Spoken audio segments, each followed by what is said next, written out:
41 years, he never once raised his prices faster than his neighbors could afford them. The town of Millbrook, population 6,000 and shrinking, didn't have much. A hardware store, a diner that changed owners every few years but somehow kept the same menu. A high school football team that hadn't made the playoffs since anyone could remember. And Arthur, behind his counter, in a white coat gone slightly yellow at the collar, counting pills into amber bottles with the same steady hands for 4 decades. He knew everyone's medications by heart. He knew whose insurance had lapsed before they told him. And he'd quietly shave a few dollars off the total rather than make them say it out loud. He knew which kids had asthma and kept a stash of spaces behind the counter for families who couldn't stretch to buy one. He never advertised any of this. If you asked him about it, he'd wave a hand and say something about the cost of doing business and change the subject to a blood pressure. Arthur had grown up 2 towns over, the son of a man who ran a small feed store that failed twice before finally closing for good the year Arthur turned 17. He never talked about it much, but people who knew him longest said that was where the habit started.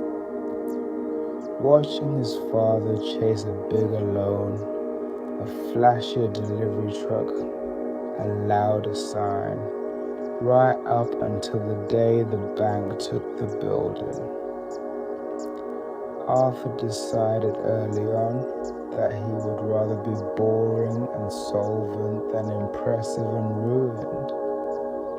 It was, by his own account, the only inheritance his father ever really gave him.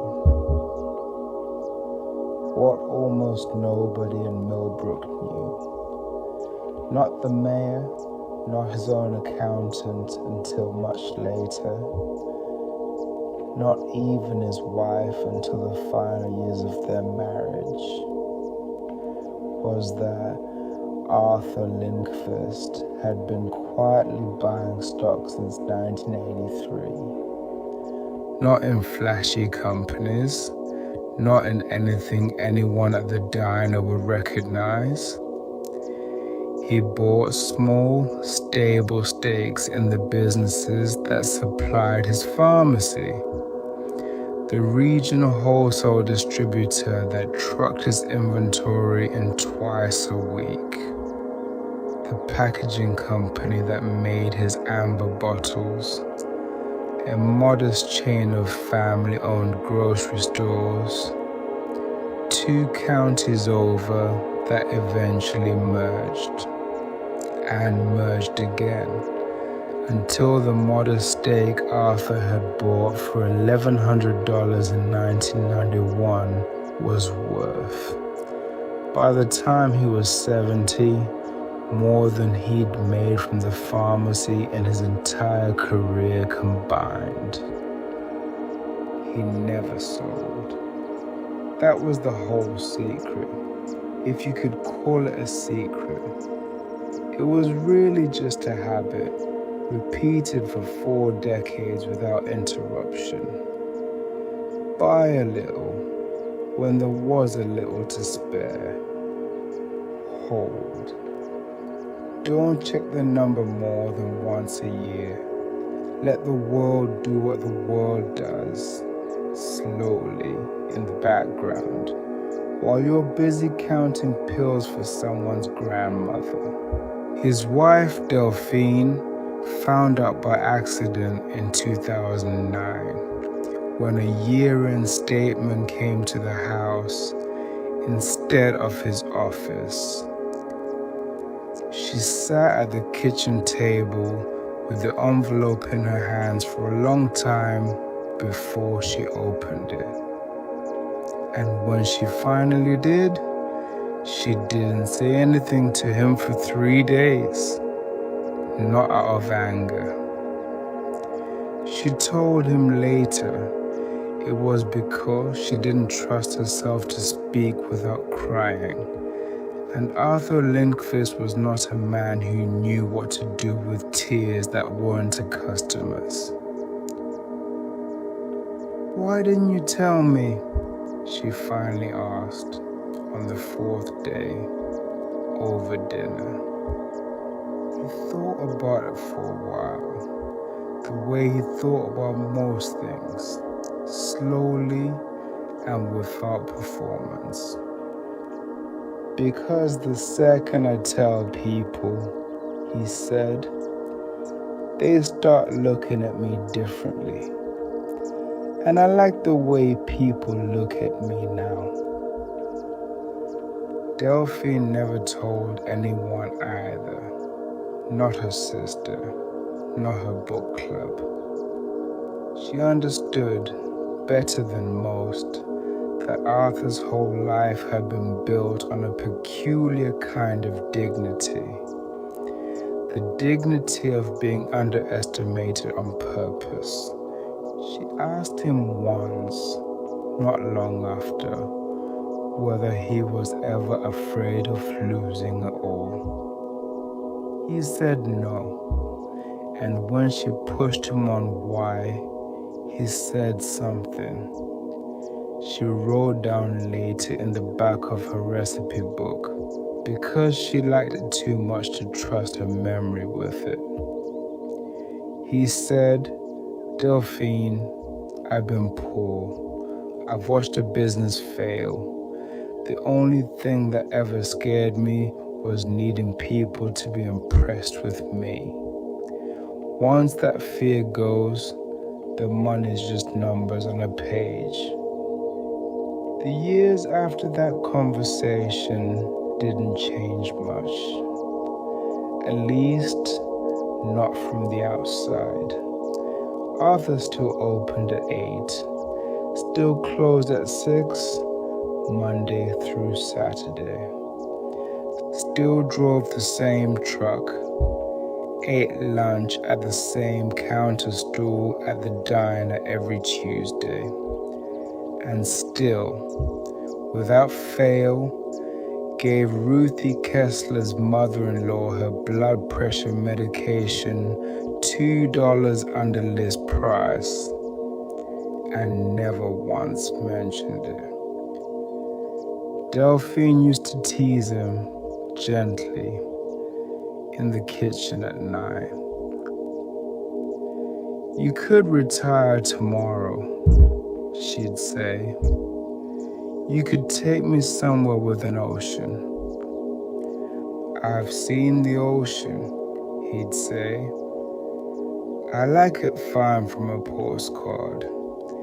I don't like what happens to this town if that counter goes empty at 8 in the morning." That was the whole of it, really.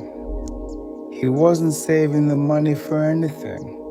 He was saving it because saving was the only kind of ambition he'd ever really trusted.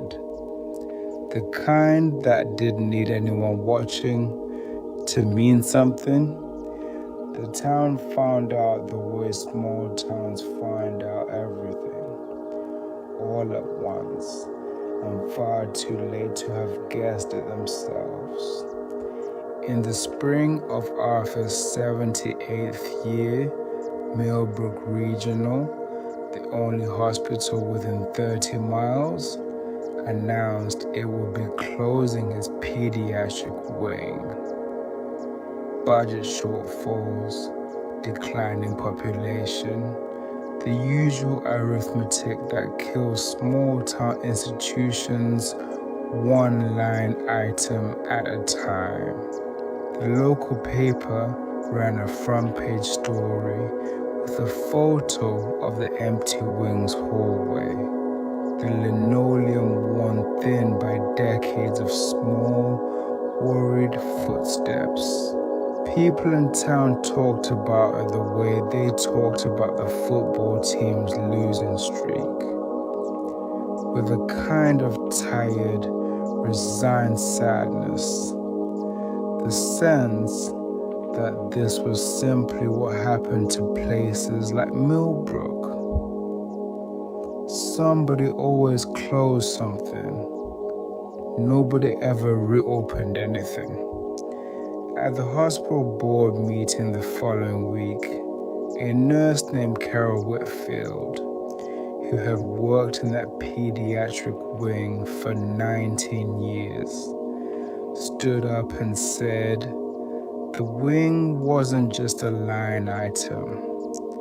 She said she'd held babies through fevers in that hallway that no other hospital within an hour's drive had the staff to handle overnight. Nobody on the board disagreed with her.